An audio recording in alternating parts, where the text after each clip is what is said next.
Hello guys, welcome to study time. मेरा नाम है निष्कर्ष और मैं आज आपके लिए सी फाउंडेशन लॉ का कंप्लीट एनालिसिस लाया हूँ। ठीक है, ये वीडियो का पार्ट 1 है क्योंकि पार्ट 2 में आपके लिए पेपर प्लान बताने वाला हूँ दिसंबर 22 के लिए। ठीक है, तो वीडियो कुछ दिन बाद आइए। आप पहले अभी इस पार्ट 1 की बात करते हैं। ठीक है, तो इसमें आपको सारी डिटेल बताऊँगा, आपको इंपॉर्टेंट क्वेश्चन बताऊँगा। ठीक है, तो चलिए हम शुरू करते हैं। तो सबसे पहले हम पेपर पैटर्न देख लेते हैं। पेपर में आपको BCR 40 मार्क्स का आएगा और लॉ आपको 60 मार्क्स का आएगा। और लॉ में प्रैक्टिकल प्रॉब्लम भी आएंगे और थ्योरी भी आएगा। ठीक है, तो हम सबसे पहले BCR की बात करते हैं। तो BCR में आपको सबसे पहले मैंने दिखाया है फ्री क्लासेस लिंक। आप यहाँ पे क्लिक करोगे तो आपको फ्री क्लासेस मिल जाएंगी, उसकी प्लेलिस्ट मैं आपको क्लिक करके दिखा देता हूँ। यहाँ पे आपकी सारी BCR की फ्री क्लासेस खुल जाएंगी। इसमें सारे चैप्टर्स के मैंने बना रखा है, तो आपको कहीं कोई ढूंढने की ज़रूरत नहीं है। ठीक है, अब हम नेक्स्ट पे चलते हैं अपना। नेक्स्ट है हमारा स्टडी मटेरियल। स्टडी मटेरियल में आपको क्या क्या करना चाहिए BCR में? एक मॉड्यूल और पास्ट ईयर पेपर, और आपको कुछ भी नहीं करना है। ठीक है, क्योंकि BCR में मोस्टली प्रैक्टिस का है कि राइटिंग प्रैक्टिस वगैरह, तो आपको ज़्यादा उसकी प्रैक्टिस करने की जरूरत नहीं है। एक दो क्वेश्चन सॉल्व करिए, बस बहुत है। ठीक है, पास्ट ईयर पेपर में से चेक कर लेना और यहाँ पे आपको पास्ट ईयर पेपर मिल जाएंगे। ठीक है, और आपको कुछ नहीं करना है इसमें एक्स्ट्रा। थर्ड पे आता है हमारा नोट्स एंड चार्ट्स। BCR में जितना हो सके आप नोट्स चार्ट्स बनाइए। ठीक है ना, क्योंकि फॉर्मेटिंग वगैरह है, इसमें केवल फॉर्मेट याद करना है आपको, तो उसके चार्ट बना लो। ज़्यादा से ज़्यादा इसके नोट्स पूरे BCR के 5-6 पेज में आ जाएगा। ठीक है, ये नोट्स बनाने आपको कंपलसरी है, क्योंकि इससे ही आपकी लास्ट पेपर के लास्ट दिन में आपकी अच्छे याद कर पाओगे, आप समझ पाओगे। ठीक है, नेक्स्ट हम चलते हैं लॉ पे। तो लॉ का ऐसे ही फ्री क्लासेस का लिंक है, आप इसे खोलोगे तो आपको सारी फ्री क्लासेस मिल जाएंगी। ठीक है, नेक्स्ट इसमें आपको स्टडी मटेरियल, इसमें आपको क्या क्या करना चाहिए? तो इसमें आपको मॉड्यूल करना है, पास्ट ईयर पेपर करने हैं, RTP करना है, MTP करना है। ठीक है, ये पास्ट ईयर पेपर RTP का लिंक है, आप यहाँ पे क्लिक करोगे, मैं दिखा देता हूँ आपको। ये आपको यहाँ पे सारी RTP MTP past year paper सब मिल जाएगा। ठीक है, लॉ का।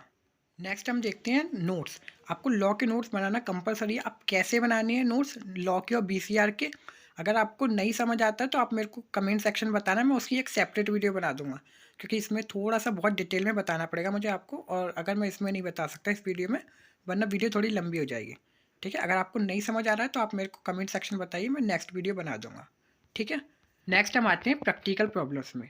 ठीक है, तो प्रैक्टिकल प्रॉब्लम में आपको इंपॉर्टेंट क्वेश्चन बताऊंगा कि आपको कौन कौन से करने चाहिए।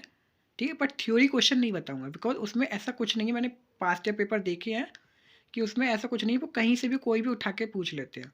तो आपको थ्योरी सारी ही पढ़नी पड़ेगी, उसमें से कहीं पे भी कोई भी पॉइंट पूछ सकते हैं। ठीक है, बट प्रैक्टिकल प्रॉब्लम में ऐसा देखा है मैंने, जो पास में RTP वगैरह क्वेश्चन होते हैं ना, RTP में या फिर मॉड्यूल में, वो ही पास्ट ईयर पेपर में आ जाते हैं। तो मैं वो आपको इंपॉर्टेंट क्वेश्चन बताने वाला हूँ। ठीक है, तो हम सबसे पहले आप प्रैक्टिकल प्रॉब्लम का फॉर्मेट देख लेते हैं, आपको आंसर प्रेजेंट कैसे करना है एग्जाम में। तो सबसे पहले आपको लिखना है प्रोविज़न। प्रोविज़न में आपको क्या लिखना है? रिलेवेंट लॉ और प्लस सेक्शन। सेक्शन कैसे याद करना है, ये मैं आपको नोट्स वाली वीडियो जब बनाऊंगा कैसे बनाना है तो उसमें बताऊंगा। अगर आपको नहीं होते हैं याद तो आप मेरे को कमेंट सेक्शन में बताना है। ठीक है, तो इसमें आपको रिलेवेंट लॉ लिखना है, जो भी उस केस का लॉ है। ठीक है, नेक्स्ट आता है हमारा एनालिसिस। एनालिसिस में आपको लिखना है जो भी केस दिया है ना, उसका एनालिसिस करना है। जो भी आपने लॉ लिखा है और जो केस दिया है उसको मिक्स करके उसका एनालिसिस करना है। ठीक है, और लास्ट में आता है कंक्लूजन। कंक्लूजन में आपको एक लाइन में लिखना है, जो भी केस लॉ की लास्ट लाइन होगी ना, यस और नो में आंसर करना होता है। ठीक है, तो उस लास्ट लाइन को सही से उतार देना है। ठीक है, सेम ही लिखना है, उसमें यस और नो जो भी पूछा होगा उसका जवाब दे देना है एक लाइन में। ठीक है, आई थिंक आपको समझ आ गया होगा फॉर्मेट क्या है, कैसे आपको एग्जाम में प्रेजेंट करना है। और प्रोविज़न के आपको 2 मार्क्स मिलते हैं, कंक्लूजन का 1 मार्क्स मिलता है, और बाकी जितने भी क्वेश्चन का वो होता है वेटेज मार्क्स होते हैं, वो उस हिसाब से आपको एनालिसिस के मार्क्स मिलते हैं। ठीक है, आई थिंक आपको पूरा समझ आ गया होगा कि आपको मार्क्स कैसे मिलते हैं प्रैक्टिकल प्रॉब्लम में। ठीक है, नेक्स्ट हम आते हैं इंपॉर्टेंट क्वेश्चन पे। तो ये सारे प्रैक्टिकल प्रॉब्लम के इंपॉर्टेंट क्वेश्चन है, एक एक क्वेश्चन मैंने लिख रखा है, तो आपको कहीं भी कुछ ढूंढने की जरूरत नहीं है। ठीक है, तो सबसे पहले मैं एक बार आपको समझा देता हूँ। तो ये चैप्टर है कंपनी एक्ट, पार्टनरशिप, सोगा और ICA। ठीक है, LLP का तो आता नहीं है, तो LLP नहीं लिखा है। ठीक है, उसके बाद इलस्ट्रेशन, ये आपके इंपॉर्टेंट इलस्ट्रेशन है। यहाँ से आपको ये इलस्ट्रेशन तो आप समझ ही गए होगे। MTP है, MTP नंबर लिखा हुआ है, कि अप्रैल 21 का फर्स्ट का B क्वेश्चन है। ऐसे करके आप समझ जाओगे, मैंने आपको अकाउंट्स वाले में बताया हुआ है। ठीक है, ऐसी पास्ट ईयर पेपर का है। और RTP में लिखा हुआ है May 22 की। RTP आपको कहाँ मिलेगी वो मैंने आपको बता दिया था। ये सब आपको स्टडी मटेरियल कहाँ मिलेगा। ठीक है, तो आपको कहीं को ढूंढने की ज़रूरत नहीं है। और ये टोटल क्वेश्चन है 107। ठीक है, तो ये 107 क्वेश्चन आपको करने होंगे। ये कितने मार्क्स का आएगा, तो यहाँ पे लिख रखा है मैंने, आप देखोगे तो चैप्टर में कंपनी एक्ट में लिखा है 9 मार्क्स। ठीक है, तो एक 4 मार्क्स का क्वेश्चन आता है, एक 3 मार्क्स का क्वेश्चन आता है। ठीक है, उसके लिए आपको 27 क्वेश्चन करने हैं। नेक्स्ट पार्टनरशिप में आप देखोगे तो 6 मार्क्स का एक ही क्वेश्चन आता है, और सोगा में भी एक ही क्वेश्चन आता है 6 मार्क्स का, और आईसीए में 2 क्वेश्चन आते हैं, एक 6 मार्क्स का, एक 4 मार्क्स का। ठीक है, उसके लिए आपको इतने क्वेश्चन प्रिपेयर करने की, ये केवल प्रैक्टिकल प्रॉब्लम के लिए है।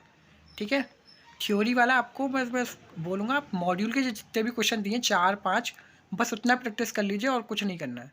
ठीक है, बस थ्योरी में आपको एक पैटर्न ध्यान रखना है, ये जितने मार्क्स का क्वेश्चन है उस हिसाब से आपको क्वेश्चन का आंसर लिखना है। मीन्स अगर आपका क्वेश्चन 6 मार्क्स का है तो आप ध्यान रखिए कि आपको 3 पैराग्राफ में मिनिमम लिखना है, अगर उसमें कोई हेडिंग नहीं है। ठीक है, और हेडिंग वाला है तो हेडिंग के हिसाब से लिखना है। 6 मार्क्स का क्वेश्चन है, 6 हेडिंग लिख के आओ, उसके अंदर में 4 लाइन मिनिमम लिख के आना। ठीक है, और अगर आपका कोई क्वेश्चन के आंसर में हेडिंग ही नहीं है तो आपको क्या करना है, उसको पैराग्राफ में लिखना है। 3 पैराग्राफ होने चाहिए बड़े बड़े।